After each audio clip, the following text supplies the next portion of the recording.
शिव गीता 15वां अध्याय। श्री रामचंद्र बोले, हे भगवान, आपकी भक्ति कैसी है और वह किस प्रकार उत्पन्न होती है, जिसके प्राप्त होने से यह जीव निर्वाण हो जाता है और मुक्त पद को प्राप्त करता है। हे शंकर, ये ऐसा बात बताइए जिसे संसार से निवृत्ति प्राप्त हो। शिव जी बोले, जो वेदों का अध्ययन, दान, यज्ञ संपूर्ण मेरे में अर्पण कर बुद्धि से करता है, वह मेरा भक्त और मेरा प्रिय है। वह इस प्रकार है कि यह शरीर शिवालय है, इसमें सच्चिदानंदमय आप हो। बुद्धि रूप श्री पार्थी जी हैं, आपके साथ चलने वाले नौकर हैं प्राण। और जो मैं विषयानंद के निमित्त खाता पीता देखता सुनता हूँ, बोलता स्पर्श करता हूँ, ये आपकी पूजा है। निद्रा समाधि है, फिरना आपकी प्रदक्षिणा है, वचन आपकी स्तुति है। हे शिव, इस प्रकार मैं आपका आराधन करता हूँ, आप मेरे ऊपर कृपा करो। इस प्रकार आराधन करें, कर्मों को ऐसे मेरे अर्पण करें। अग्निहोत्र की पवित्र भस्म लाकर अथवा श्रोत्रिय ब्राह्मण के स्थान से लाकर अग्नि रीति भस्म इत्यादि मंत्रों से यथाविधि अभिमंत्रित कर अपने शरीर में उसे लगाकर और भस्म द्वारा ही जो मेरा अर्चन करता है, हे राम, उससे अधिक मेरी भक्ति करने वाला दूसरा नहीं है। जो प्राणी मस्तक और कंठ में रुद्राक्ष को धारण करता है और नमः शिवाय इस पंचाक्षर विद्या का जाप करता है, वह मेरा भक्त है और मुझे प्यारा है। भस्म लगाने वाला, भस्म पर शयन करने वाला, सदा जितेंद्रिय, जो सदा रुद्र सुक्त जपता और अनन्य बुद्धि से मेरा चिंतन करता है, वह इसी देह से शिव रूप हो जाता है। जो रुद्र सुक्त व अथर्व शीर्षम मंत्रों का जाप करता है, कैवल्य उपनिषद व श्वेतर उपनिषद का जो जप करता है, उससे अधिक मेरा दूसरा भक्त इस लोक में नहीं है। धर्म से विलक्षण, अधर्म से विलक्षण, कार्य और कारण से भी परे, भूत भविष्य काल से भी परे, जिसको मैं कहता हूँ सो तो सुन।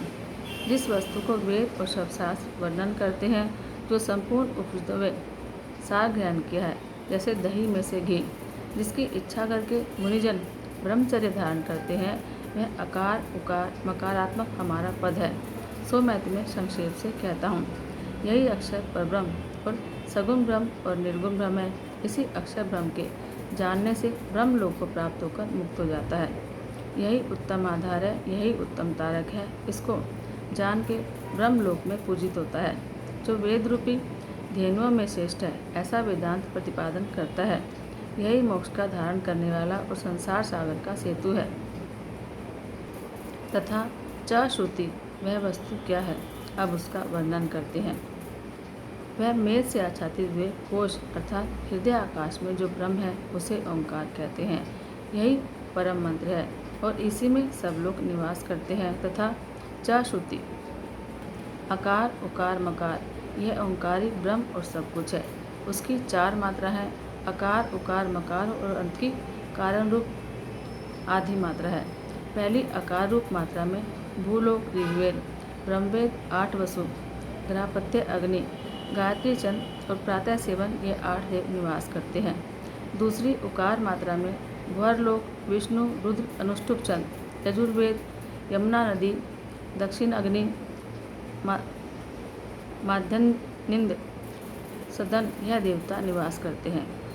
तीसरी मकार मात्रा में स्वरलोक, सामवेद, आदित्य, महेश्वर, आह्वनी या अग्नि, जगती चंद और सरस्वती नदी और अथर्ववेद, तृतीय स्वर, यह वास करते हैं।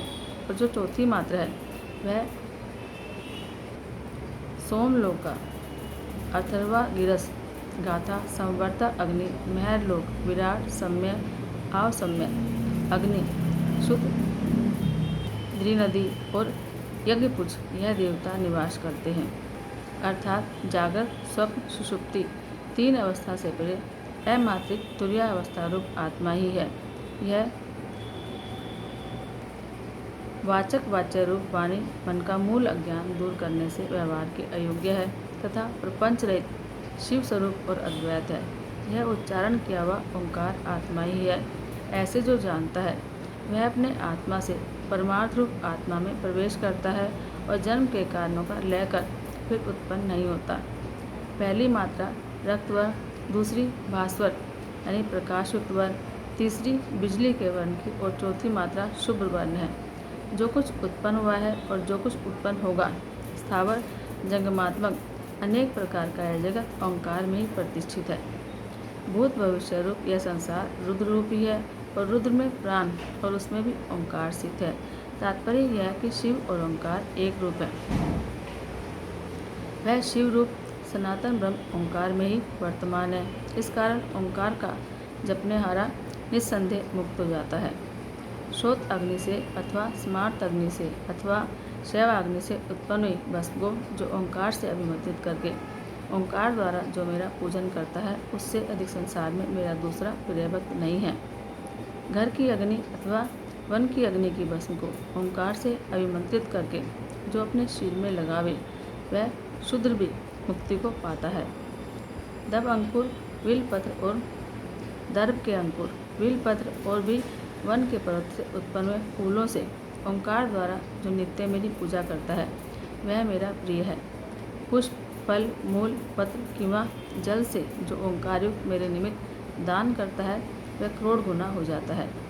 किसी प्राणी मात्र की हिंसा न करना, सत्य बोलना, चोरी न करना, बाह्य अभ्यंतर शौचयुक्त इंद्रिय निग्रह करने वाले, वेदाध्ययन में तत्पर जो मेरे भक्त हैं, वे मेरे प्यारे हैं। जो कोई प्रदोष के समय मेरे स्थान में जाकर मेरी पूजा करता है, वह अत्यंत लक्ष्मी को प्राप्त होता है और अंत में मुझ में लय हो जाता है। अष्टमी, चतुर्दशी, पूर्णिमा, अमावस्या इन तिथियों में जो सर्वांग में भस्म लगाकर रात के समय मेरा पूजन करता है, वह मेरा भक्त और प्रिय है। जो एकादशी के दिन व्रत रहकर प्रदोष के समय मेरा पूजन करता है और विशेषकर जो सोमवार के दिन मेरी पूजा करता है, वह मेरा भक्त मुझे प्रिय है। जो पंचामृत, पंचगव्य, पुष्प, सुगंधयुक्त जल और कुश के जल से मुझे स्नान कराता है, उससे अधिक मेरा कोई प्रिय नहीं है। दूध, घृत, मधु, गन्ने का रस और पके आम के फल अथवा नारियल के जल ले अथवा जो गंधयुक्त जल से रुद्र मंत्र उच्चारण करता हुआ मेरा अभिषेक करता है, उससे अधिक प्यारा मुझे दूसरा नहीं है। और जो जल में स्थित हो, सूर्य की ओर मुख किए ऊपर को बाएं उठाए, सूर्य के बिंब में मेरा ध्यान करता हुआ अथर्वांगी रस का जप करता है, वह इस प्रकार मेरे शिर में प्रवेश करता है जैसे गृहपति घर में प्रवेश करता है। और बृहद अभ्यंतर वामदेव और देवव्रत शाम को तथा योग आज्ञाध्याय मंत्रों को जो मेरे आगे गान करता है, वह इस लोक में परम सुख को भोगकर अंत में मेरे स्थान को प्राप्त होता है। अथवा जो ईशावास्यादि मंत्रों को सावधान हो मेरे सम्मुख जप करता है, वह मेरी सायुज्य मुक्ति को प्राप्त हो मेरे लोक में अक्षय सुख भोग करता है। हे रघुनाथ जी, यह मेरे भक्ति योग तुम्हारे प्रति वर्णन किया, यह मनुष्यों को सब कामनाओं का देने वाला है। अब और क्या सुनने की इच्छा है, बताओ। इति श्री पद्म पुराणे ऊपरी भागे शिव गीता सुपनिषत्सु शिव राघव संवादे भक्ति योगो नाम 15 अध्याय।